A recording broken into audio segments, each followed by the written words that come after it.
Hi, I'm Candace. I'm a lover of mountains and meditation and have decided to minimize my life, buy a Sprinter van and convert it into a tiny home on wheels. Having a background in interior design, I'm going to give you my tips, views and experience on design and how to project manage your conversion whilst being a total novice at doing the actual build.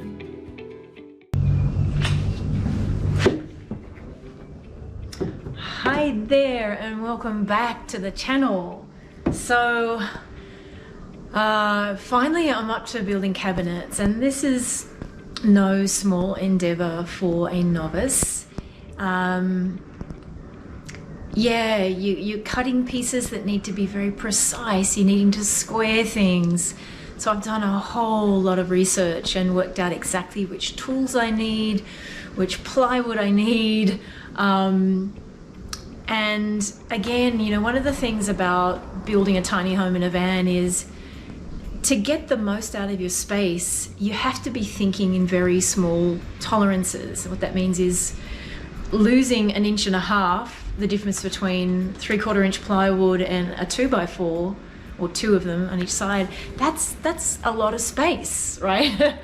And so you always need to be thinking about that, and you need to be thinking about, well, does that leave enough width or depth for what I'm needing to do with that space? So one of the things I'm doing, which is making this cabinet project a little more complicated, is every single toe kick, which means the bit directly under the floor, is also going to be a drawer or storage space or a shower or a diesel heater or something. So it means that I have to think through things very, very carefully in terms of not just the build of the cabinet, but the staging of the build of the cabinets.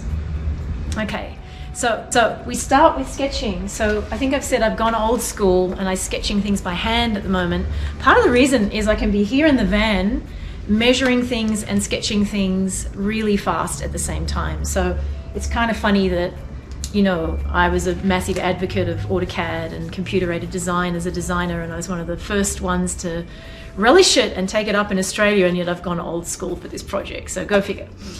So here's my first kind of original sketch concept for, this is where I'm sitting at the moment, which is going to be the 24-inch cabinet and the 18-inch cabinet.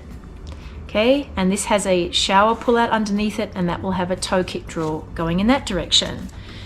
Now, I don't know if I'd mentioned to you that I had a whole process of trying to decide whether I was just going to buy Ikea cabinets and cut them down, partly as an aside because materials are hard to get and expensive at the moment. Post-COVID, plywood is 3 to 4 times its price of a year ago. Now, it's a tiny project, so it's not massively affecting my budget, but it's something to consider. So I thought about it, and what I realized was I actually really love some aspects of IKEA stuff. I love their drawers, I love their drawer systems, but I didn't want to use MDF, which is called medium density fiberboard. Part of the reason is that it's just full of glues and formaldehydes and things that can off gas, which I don't want in my living environment, whether it was a van or a house, right? And secondly, MDF doesn't really have structural integrity. And this stuff's going to be shaken around on a daily basis. It needs to not crack, it needs to not move, it needs to be safe, and it needs to be durable over time. So I realized, okay, I'm going to have to, and I want to build my cabinets for safety and durability. But I want to use some of the IKEA components. So what that's meant is some of my cabinetry is being built exactly to IKEA cabinetry dimensions, widths and depths, so that I can buy their drawer system for some of these areas. Now we're going to see whether this pans out and there's a good idea, because I still actually have to build some drawers in some other areas that doesn't work. So let's see how that goes. Now, my next sketching step is this. Where am I? Oh my gosh, I'm going to need another book. Okay, so where I'm at now is this. Okay, so I'm trying to work out the cuts for my toe kick area for this area. The other reason why I've decided to cut it out of 3/4 inch ply is it gives me more width here, right? If that was 2x4s, I'd lose like 1.5 inches, which is enough to consider in this example. Okay, so I need today I just need 3 pieces, these pieces to be cut and pocket hole joined together and then adhered to the floor. The reason why this component isn't going to be built is I'm going to build that for the rest of the cabinet that's going on top of here. So you can see here, this leaves a space for the shower pan to pull out here, and it's going to leave space for a drawer to come out in that direction. So that's what I'm doing today. And so my tools are going to be pretty standard. It's going to be a skill saw, it's going to be a pocket hole jig and the drill, and it's going to be glue and pocket hole screws. That's what we're doing for now.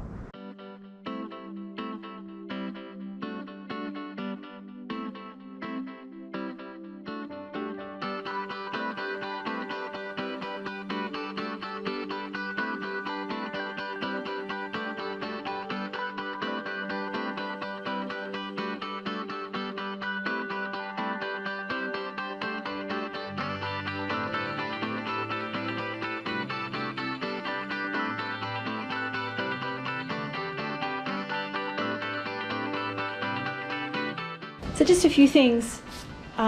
This is my plan again. Okay, this is my toe kick plan for the passenger side. So I've done the cuts. Okay, I ended up actually using pieces of lumber that were 3/4 inch instead of plywood, just because I had them and they were sitting around unused and unnecessary. So perfect for this project. I cut them to the height that I need, which is in this case 4¼ inches. And then I lay it out before I do any pocket hole drilling. I lay it out. Okay, so I've laid it out according to my plan. As you can see here, there's the plan, there's it laid out. And then I need to make a marking here, for example, at 26 inches. So I'm going to do that right now. So there's my mark. And then one of the things I do is I determine what the top is, and I'll just mark on it T for top. So I know when I'm putting it back together, that's what needs to happen. Okay, so I realized I had made one incorrect cut. I hadn't calculated for the thickness, so I need to cut 3/4 inch off one of these before we proceed.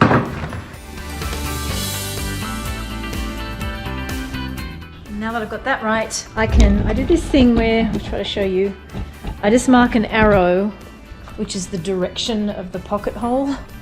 Let me show you what I mean.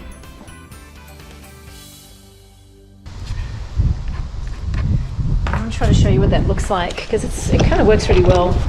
So I draw these little arrows, right? So when I'm here, I know which side I want the pocket hole to go on. Yep, and then same over here. Okay, so, and then I'll know that drills into that edge because I've got T for top on the top, and that's my frame. And then the other thing I need to do is I need to mark pocket hole positions to go down into the floor. You can see here I've got arrows marked. Arrows, and then arrows on that side. And that's the direction I'll make the pocket hole. One last thing, actually before even drilling the pocket holes, is I always go back onto the site and put it in position. Check it in position. Check that everything and all the places I'm saying I'm going to drill things is going to work.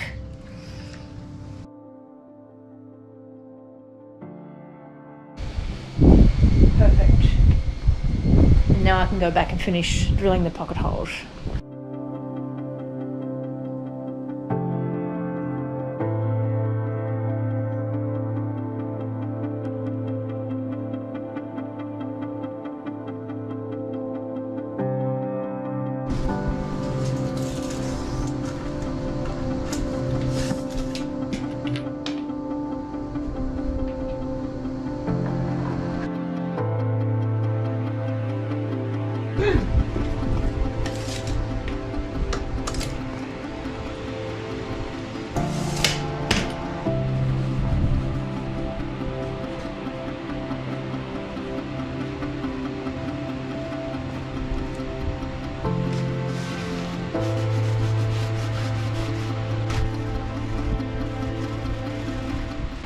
It's done. And the drain line is smack on the center, which is fantastic. And there we have it. It's ready for my drain.